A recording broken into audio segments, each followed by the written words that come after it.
Supreme court का इमरान खान पर हमले का मुकदमा दर्ज करने का हुक्म खुशाइंद करार। पीटीआई रहनुमाओं ने कहा है कि दुनिया देख रही है कि किस तरह चंद लोगों ने रियासत को इल्ज़ाम बना रखा है।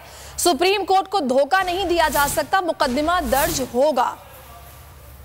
इमरान खान पर हमले का मुकदमा दर्ज करने का सुप्रीम कोर्ट का हुक्म। पीटीआई की क़यादत ने खुशाइंद करार दे दिया। सीनियर रहनुमा फवाद चौधरी ने कहा, वज़ीर आज़म का दफ्तर घंटा घर चौक बन जाए तो दीगर जगहों का क्या तक़द्दुस बरकरार रहेगा।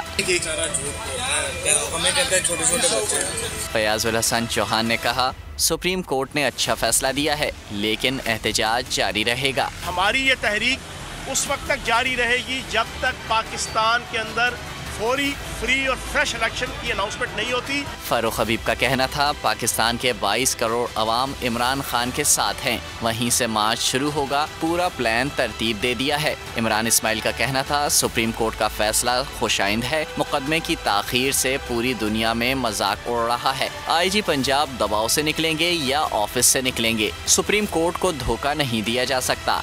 FIR जरूर दर्ज होगी। अगर आपको ये वीडियो पसंद आई है तो हमारे चैनल को सब्सक्राइब कीजिए और बेल आइकन पर क्लिक कीजिए। बहुत अच्छी कवरेज की है, ये मार्च की तो जबरदस्त कवरेज थी, बॉल की प्रॉब्लम सबसे बेस्ट थी। सबसे ज्यादा रील्स और सबसे ज्यादा रेटिंग के साथ बोल रहा नंबर 1। सब्सक्राइब करें और बेल दबाएं ताकि कोई खबर रह न जाए।